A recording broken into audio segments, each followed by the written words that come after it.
And see, a lot of you guys out there, you have goals, you have dreams, but you have this herd mentality. You're following the crowd. You have a herd mentality. You're afraid to think for yourself. You're afraid to believe for yourself. You're afraid to dream for yourself. And because of that herd mentality, it is keeping you from achieving your greatness. What's up, it's Gene. This word to be great. And I'm here to help you build your self-discipline so you can achieve your greatness. You have to break free of your herd mentality. So what is a herd mentality? A herd mentality is a psychological term. And what it means is this, that an individual feels more comfortable following the crowd than thinking for his or herself. In other words, you're the type of person, you have something you want to do, but instead of you pursuing it, you're willing to follow the crowd. Why? Because it's more comfortable. You fit in, and you don't want to do anything that's going to make you stand out. You see, when I was growing up in the hood, I had a herd mentality, just like many of my homeboys. See, I wanted to be like everybody else. I wanted to fit in. And it was one particular thing that everybody did that I decided I was going to try to do as well. You see, back when I was on the streets, everybody wanted to be a rapper. We was always flowing. We was always writing lyrics. But I knew in my heart that rapping wasn't something I was passionate about. It was something I was doing because I had a herd mentality. I was trying to be like everybody else.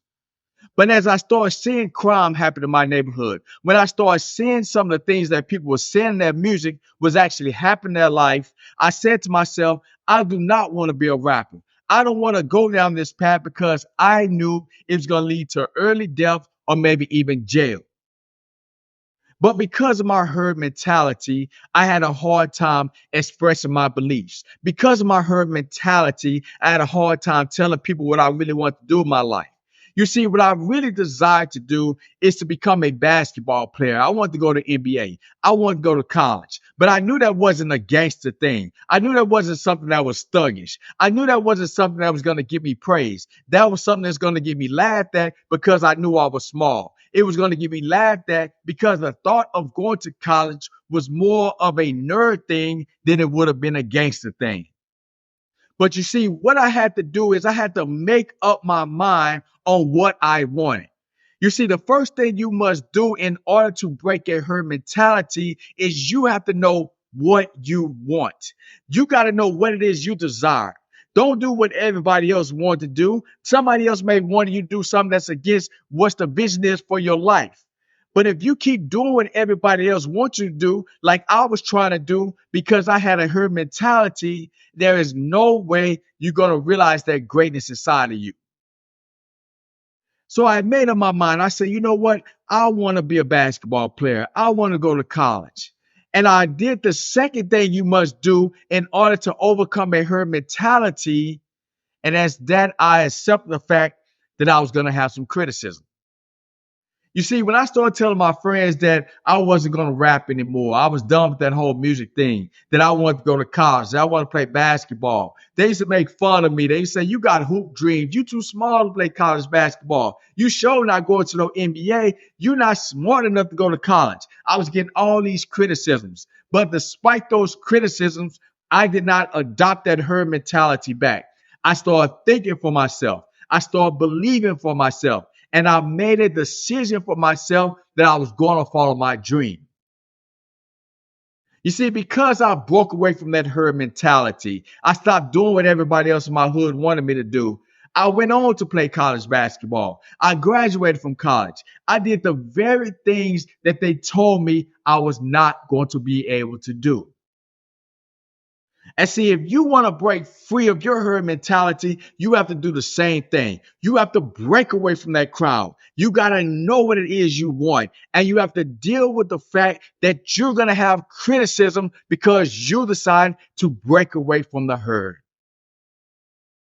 And the third thing I want to encourage you to do is this, and that is to anticipate what the herd or the crowd will do that's not in your best interest and do the opposite.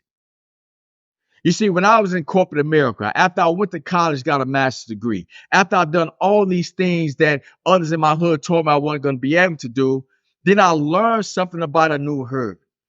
You see, when I was in the corporate world, I liked the job that I had, but I knew in my heart it wasn't something I was passionate about. You see, I had a dream of being a speaker. I had a dream of being an author. And I knew that wasn't going to happen as long as I sat in that cubicle.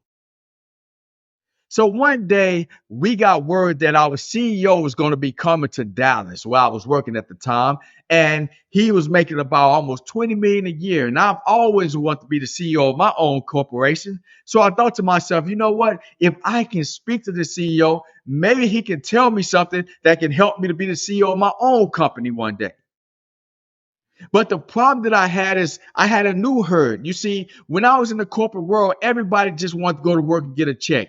Nobody was passionate about what they was doing. They just had a herd mentality. You just supposed to go to work, pay bills, not to strive for anything more. And I know that's not something that I wanted for my life. So the day that the CEO came to Dallas, we all met at this hotel. It was about 400 of us in there. And as he was up there speaking, I was thinking to myself like, wow, one day I want to be able to lead a company like that. One day I want to be able to speak like that. And I was also trying to strategize to myself, how can I meet this man? How can I ask him the question that I had in my heart? And as he was speaking, one of my coworkers said, Gene, you need to put your jacket on. They have a buffet in the back so we can be the first ones to get in line. And right after she said that, the CEO said, I'm almost done speaking. I got about 5 more minutes. We have a buffet for you guys in the back. So as soon as we're done, you all can go out there and enjoy the food. Now, I'm looking around and I can see other people putting their jackets on. Everybody's looking back at the buffet. And that was my opportunity to analyze what would the herd do? What is the crowd going to do? And I realized that everybody's going to try to be the first in the buffet line. And if I do the opposite of the herd, if I do the opposite of the crowd, then I have the opportunity to ask the CEO the question that I wanted to. So once he was done speaking, my coworker jumped up from the table. All my other colleagues jumped up from the table. And the herd started rushing back there to the buffet line. And when they started rushing to that buffet line, that was my golden opportunity. You see, instead of me going with the herd, instead of me having a herd mentality, I decided to go into the opposite way and I head straight towards the CEO. And as I got close to him, his security guard stepped up. And I say, sir, I'm not here to beg for anything. I'm not here to complain. I just want to ask you a question. So as he had his bodyguard security move out the way, I walked up to him. He was an older guy, very frail body in his early 70s. And I said, sir, I want to ask you a question. You've been a CEO for this corporation for a long time. You've been massively successful. You are such a good speaker. I just want to know, what are some of your favorite books? He looked at me and he said, young man, let me ask you this before I answer your question.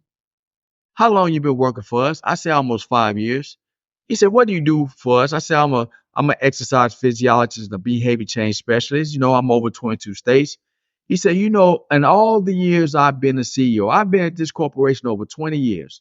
I have never had an employee nor an executive ask me what my favorite books are. So he told me several books that he loved, that he read. And then he looked at me and he said, young man, you're going to be massively successful. You see, because I was willing to break away from my herd mentality, I was able to get some words of wisdom from the CEO. Because I was willing to break away from my herd mentality, I was able to get those books. And see, a lot of you guys out there, you have goals, you have dreams, but you have this herd mentality. You're following the crowd. You have a herd mentality. You're afraid to think for yourself. You're afraid to believe for yourself. You're afraid to dream for yourself. And because of that herd mentality, it is keeping you from achieving your greatness.